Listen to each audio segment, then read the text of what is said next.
Hello and welcome to Confessions of a Successful Leader, hosted by me, Andrew Tallents, the self-coaching expert.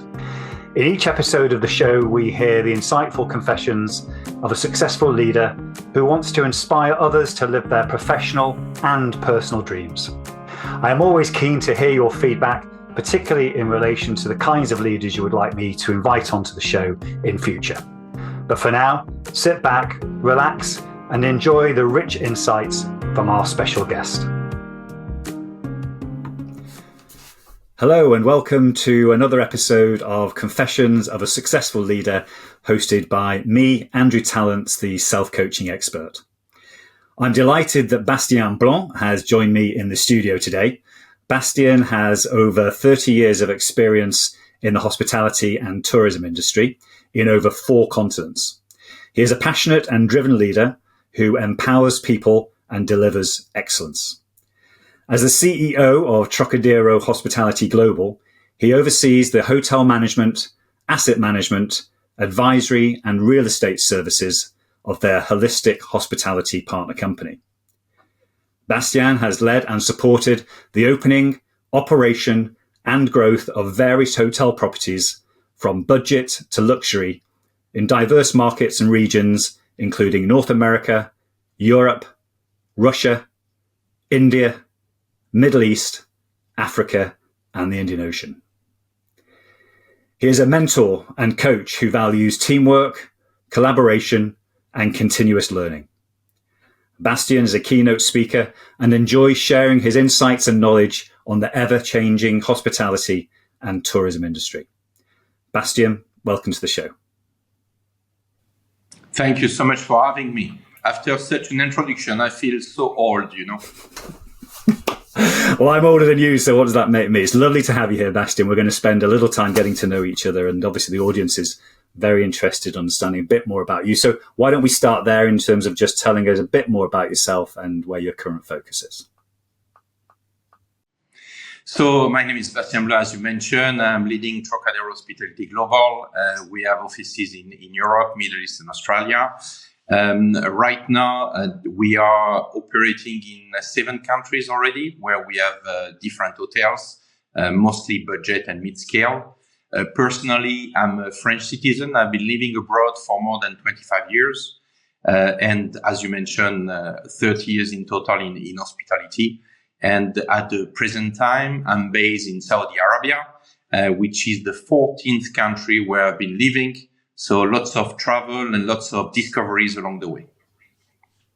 Excellent. And I know we've got the connection in Saudi. And my father worked in Saudi in Yanbu, actually, for a number of years, working for Aramco. So it'd be good to explore later how Saudi's changed over the years. So a little bit more about you. What I tend to find with these podcasts is that successful leaders like to talk about, obviously, their professional side, but gives a bit more insight in terms of you personally. And when you're not working, what is it you like to do? So actually what I try to do is to schedule my free time as well. So I don't know if it would be good for the listeners, but I've realized over the years that if you don't make the time for your free time, the free time disappears very quickly. So I usually schedule my free time, going to the gym early in the morning and practicing different sports with friends. Will it be paddle? Will it be tennis, squash, golf? Whenever I can, in order to spend time with friends and at the same time exercise a bit. This keeps my mind fresh and helps me to focus on something else than just the job that we have to deliver. And another activity that I do quite often actually is cooking as well. Because as I'm sure I will mention at one point, that remains very close to my heart. Super. And what's your signature dish, Bastien? What do you like to cook? I love when people ask me this question. So it's not really a good dish for Saudi because it's too hot here, but I do a fabulous gratin dauphinois that I hope one day I'll be able to get you to try. Absolutely. I'm looking forward to that already. And you pronounce it so beautifully, I couldn't be able to do that. So what this show is all about is really the audience connecting with you and your success, and obviously all the ups and downs that have come along with that, in terms of trying to understand what was it about your earlier experiences that has shaped that leadership style, and how have you had to cope with that and manage it and channel it over the years. So tell us a little bit about your childhood, your early years, and how that shaped your leadership style. Well, I would say that you're quite right. The childhood has an impact on whether we are becoming. When I was young, both my parents were working, so I was actually spending quite a bit of time with my grandparents. And I got from both of them very different skills and leadership skills, I would call them. For instance, from my grandmother, she's the one who gave me the passion of cooking.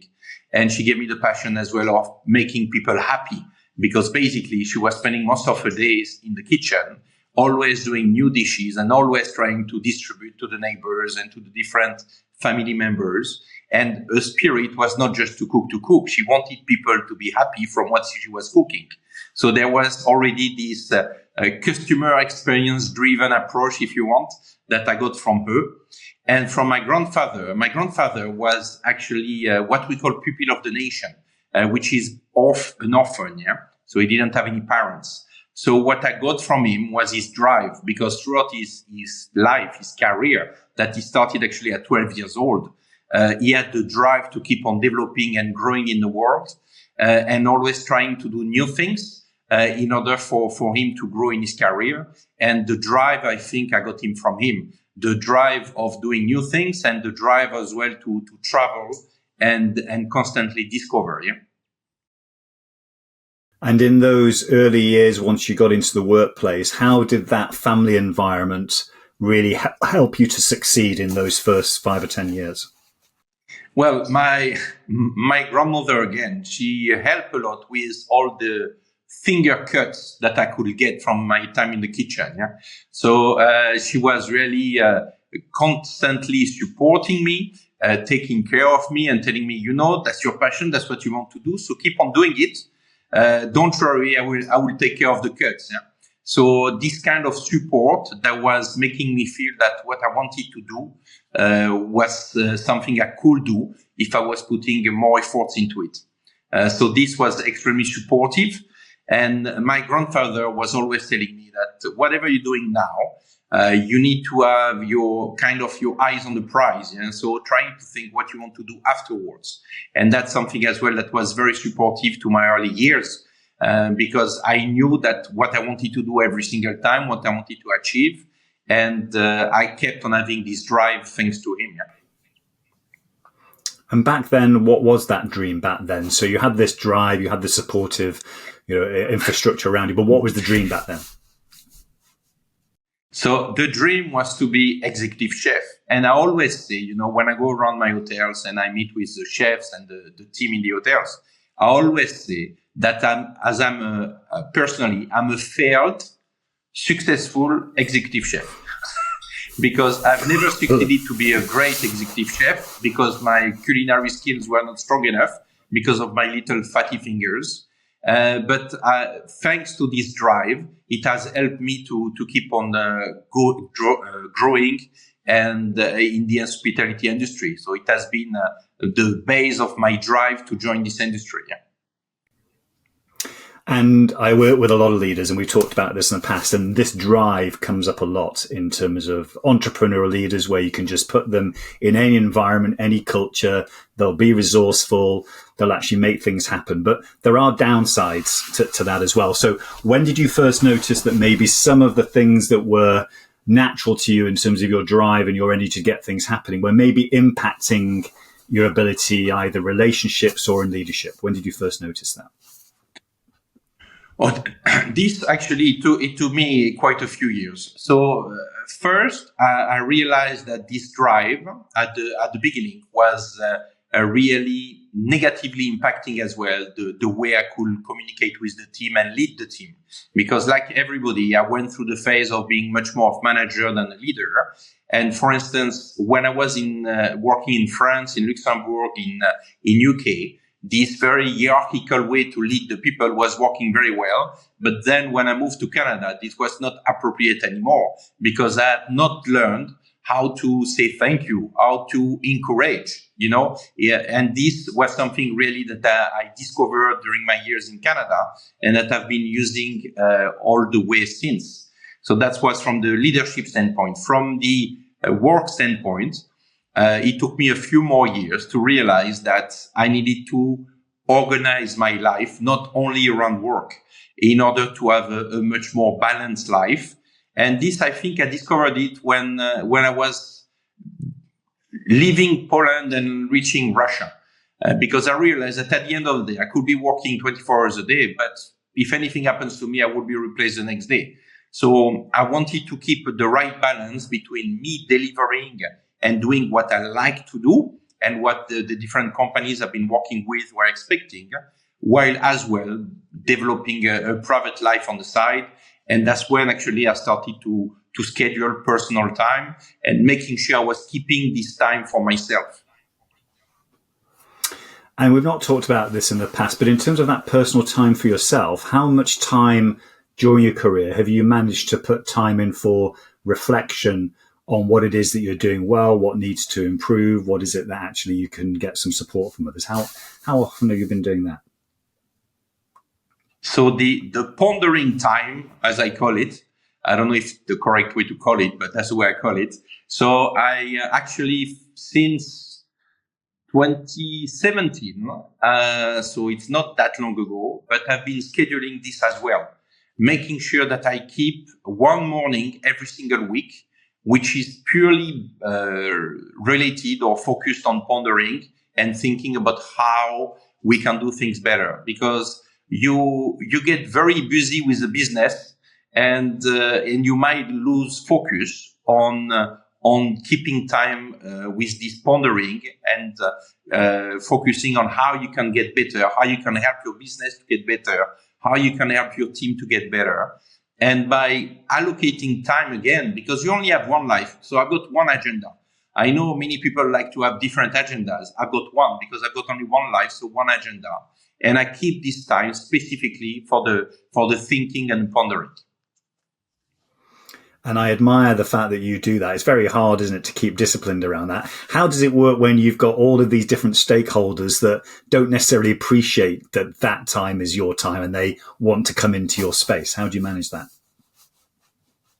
Well, I will not tell you that I succeed to do it 100%, but I'm nearly at 95% of success, because basically from the moment the time is blocked in the agenda, and that's why it's important to schedule it, you don't appear available to many of the stakeholders who would like to schedule calls with you, for instance, because nowadays many of the meetings are done by video calls. So already, if you do this, people cannot lock any meetings in. And if you train your assistant with also organizing most of your life, she knows that this time is not to be touched unless it's really a matter of life or death. But it really needs to be a very, very, very high priority for it to move. So from the moment you have those two angles covered, this really helps you to keep this time.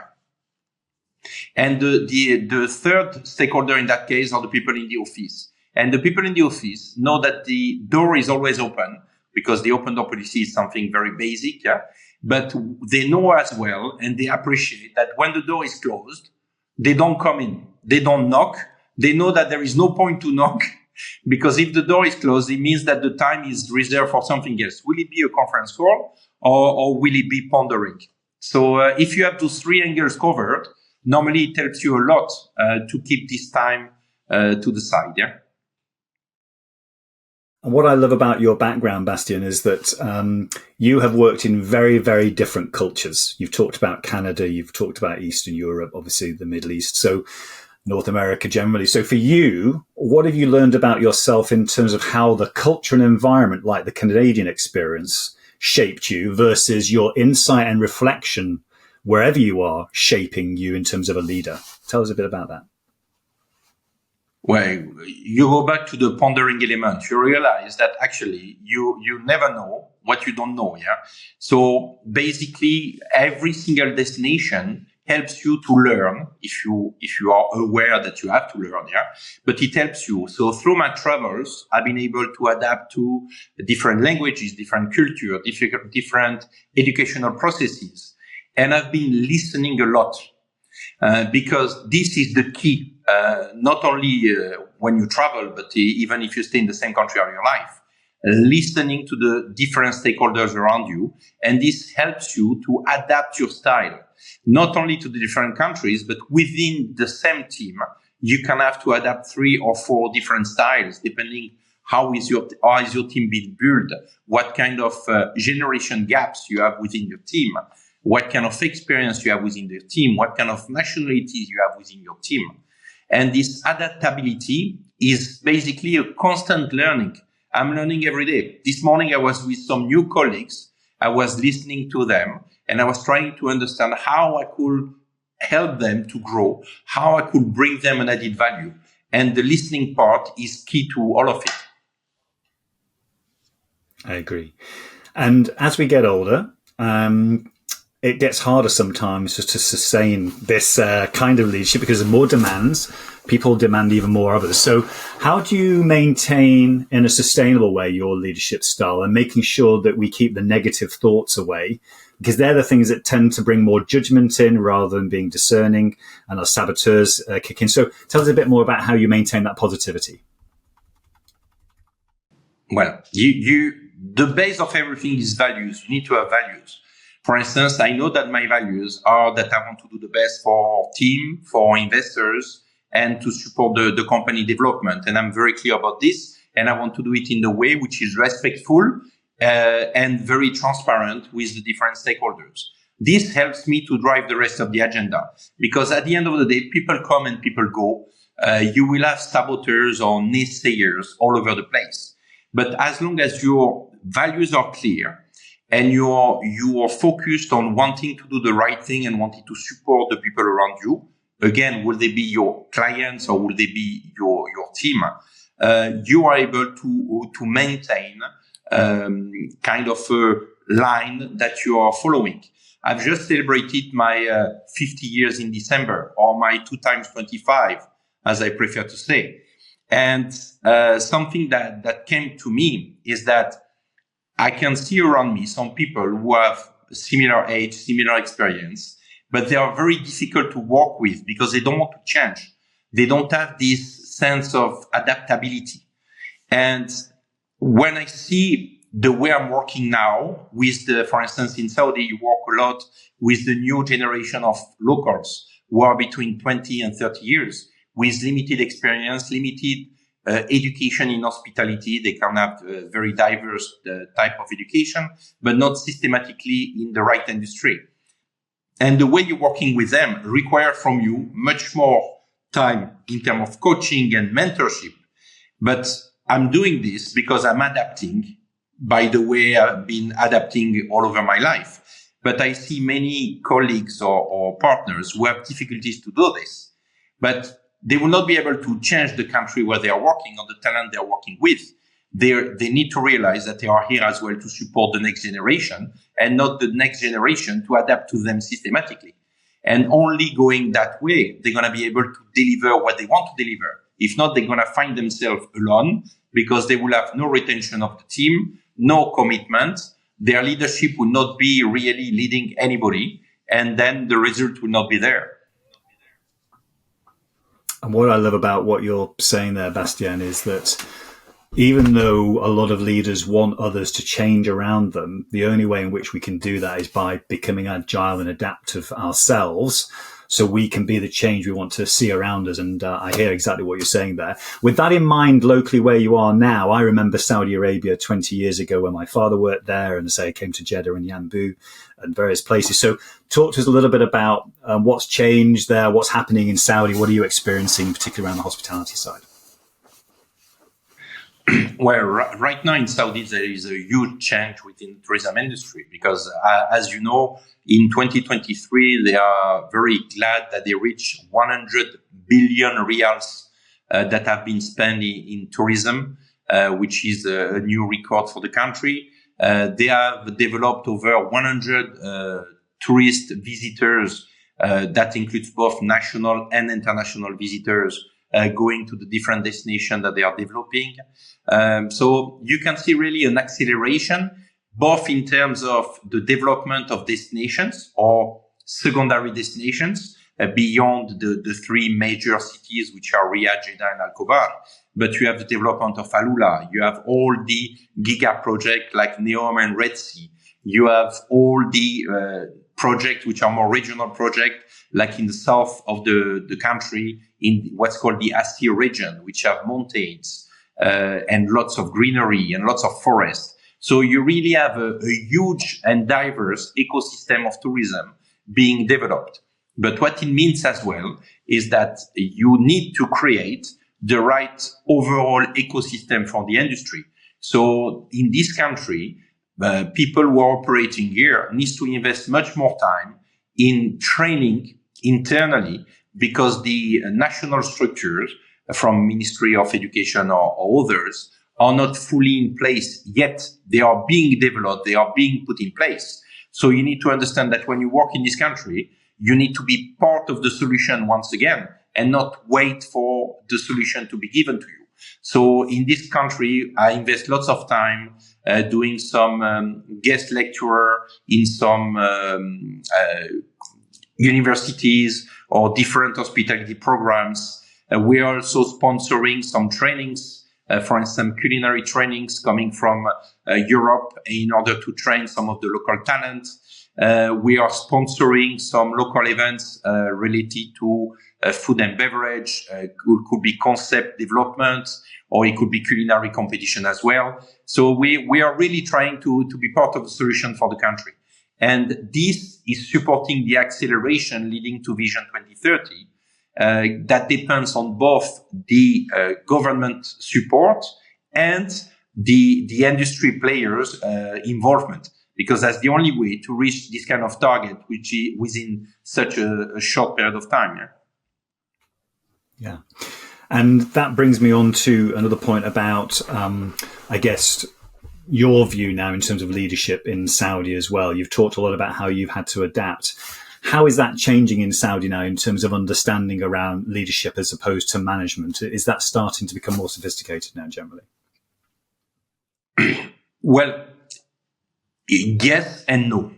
Here we are a bit in between, meaning that you are still within a cultural system which privilege or put forward the hierarchical leadership, because it's still about the father or the older brother. So there is still this very strongly within the culture of the country.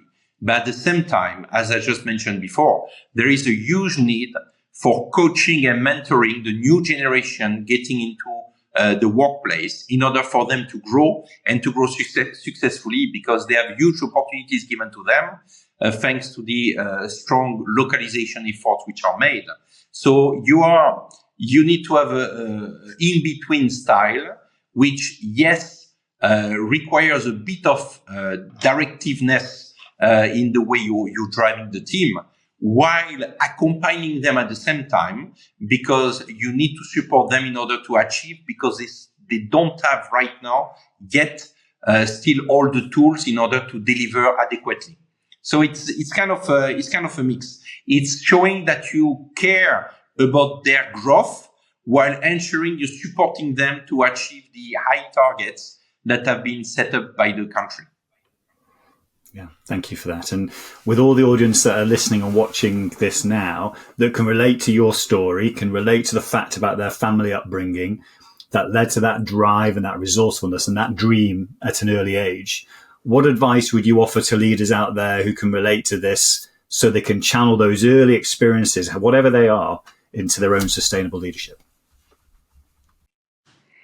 Well, that's a good question, actually. It's not an easy one, because we always say that it's good to be yourself, because that's something I've learned in Canada as well, with one of the coach, and you're gonna like this. That was the first one I had in Canada, and this lady really helped me to be me, not just to be a machine going to work and delivering things.